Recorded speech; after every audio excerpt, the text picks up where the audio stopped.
Hey everyone, I'm Brooke and welcome back to my channel. So there are a ton of note-taking apps out there, and over the years, especially when I was a student, I'm pretty sure I bought every single one and tested everyone like Evernote, Notability, GoodNotes, all to find the best note-taking app. Well, guess what? The best note-taking app is actually 100% free. Apple Notes has gotten so good over the years that it is now the only thing I use for note-taking and quick capture notes. Now, is Apple Notes the fanciest note-taking app out there? No, not even close. But I do think it's its simplicity and ease of use that just makes it so awesome to use, especially for everyday use. And best of all, did I mention it's free? Now, when it comes to a good note-taking app, something that's super important is organization. Because if the app is cluttered, messy, things are all over the place, I personally get overwhelmed and will not enjoy using the app. So thankfully, Apple Notes organization is pretty simple, but it gets the job done. Apple Notes lets you create these smart folders, which basically allows you to group notes by filter or by parameter that you've set. So on the left-hand side, you'll see all of the folders and smart folders that I've already created. Anywhere you see the gear icon is actually a smart folder. So how you would set this up is from the bottom left, you would click the new folder button, and this is where you would create both a normal folder and a smart folder. You can name it, and then at the bottom you'll see make into smart folder. By selecting this, that is where you will choose or select the filters or parameters you want for this smart folder. So for example, I've created smart folders for things like all my PDFs. So regardless of which folder I've created a note that has a PDF, they're also all going to show up in the smart PDF folder. The biggest way though I probably use smart folders is with tags. So anytime I write a video script, I'll hashtag script, and then all my scripts automatically go into this smart folder, so they're easy to find. Now, another great feature for organization is the ability to pin notes within their folder. So for example, I use these for notes that I want to access frequently or easily. I'll pin them to the top of the folder so that they're just quickly accessible. And the best thing is, with iCloud, all of these changes or notes organization that you create syncs across all of your devices, and pretty instantly, I have to say. So if I'm starting a note on my iPhone, which is what generally happens because I always have my iPhone with me, everything syncs and I can find it, so it's really easy to start on one device, hand off, and continue on the other. My last big organization tip, and this is not an Apple feature, this is very much a me tip, something that I do and like, is using emojis. And if you've followed the channel for a while, you've probably noticed my love for emojis. I am a very visual person, so I just find the visual cue of an emoji to be incredibly helpful. Especially when you're looking at your notes in the menu, all in a list, all the titles look the same. You can't really add bolding or any special anything to just the title of the note. So I find using emojis is super useful when you're trying to pick out or group different notes. Now, another huge thing for a note-taking app is how easy it is to actually take a note. Because when I have an idea or I want to write something down, I honestly have about 15 to 30 seconds to write it down before I forget it. So I need to be able to access and create a note super easily. So if you actually open the app, it's super easy in the top right to just create a note that way. But if you want to be even faster about it, you can use your control center on either your iPhone or your iPad to create a quick note. And if you don't already have this enabled, you can do so in settings and control center.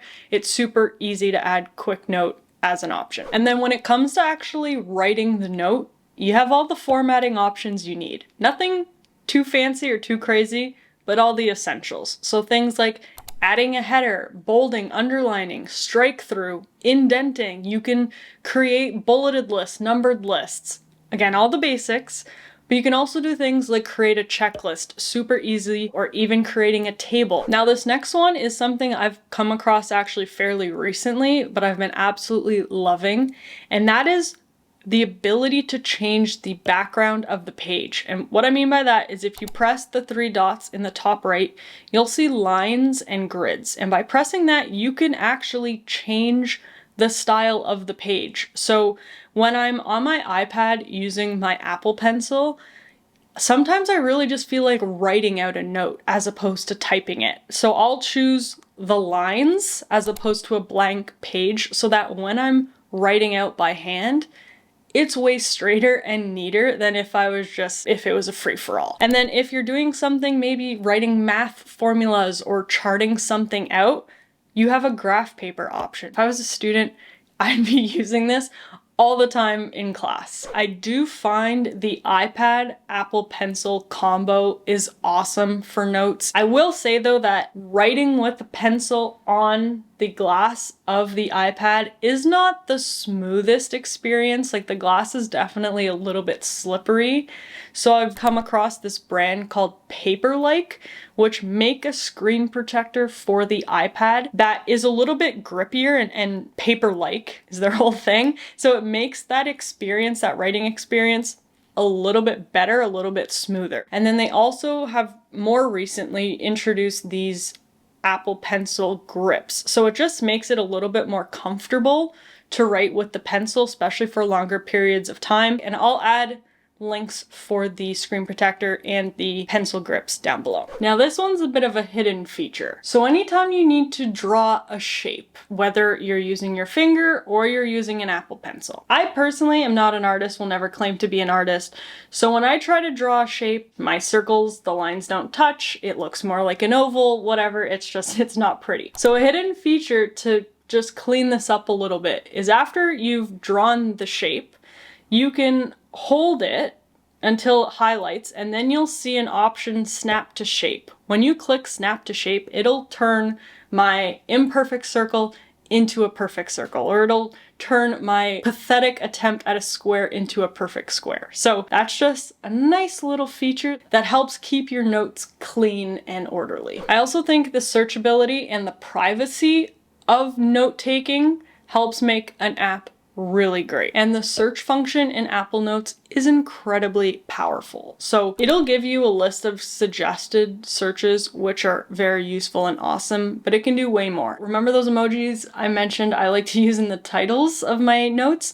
I can just put in the one emoji and it'll pull up all the notes with that emoji. It can even find words from my handwriting. So any of the handwritten notes I've taken, if I search one word, it'll recognize it from the handwriting I've done and populate that in the search. It'll take words from PDFs even. So it's not just looking or searching from the text in a note, it's literally searching everything within that note, which is incredible. Another great feature is the ability to lock notes. So any note that maybe is a little bit more sensitive or private, you can actually lock. And so the only way to access that note is with a password, or you can even set it up to use with Touch ID and Face ID. To do that, it would be really easy. You would take any note and in the top right-hand corner, you would hit the 3 dots. So the same as you see the pin note option, to the right, you'll also see a lock note option. And even anytime you're viewing the note, if you need to quickly lock it because maybe you're in class or you're on the subway and someone's, all of a sudden sitting next to you, you can just really quickly hit the lock at the top of the menu bar to relock the note and hide it from view. This is just a little feature that I find is incredibly valuable for any of that more sensitive content. If it's health information or anything like that you're storing in notes, that added level of privacy is definitely nice to have. So I'm happy to say that the search for the best note-taking app is officially over because Apple Notes honestly has you covered. It's pretty intuitive, it's easy to use, it's free, and it syncs across all your devices. There's not much more you need in a note-taking app. So if you found value in this video, please give it a thumbs up, and if you're not already, subscribe to the channel for more. Have a great day. Bye.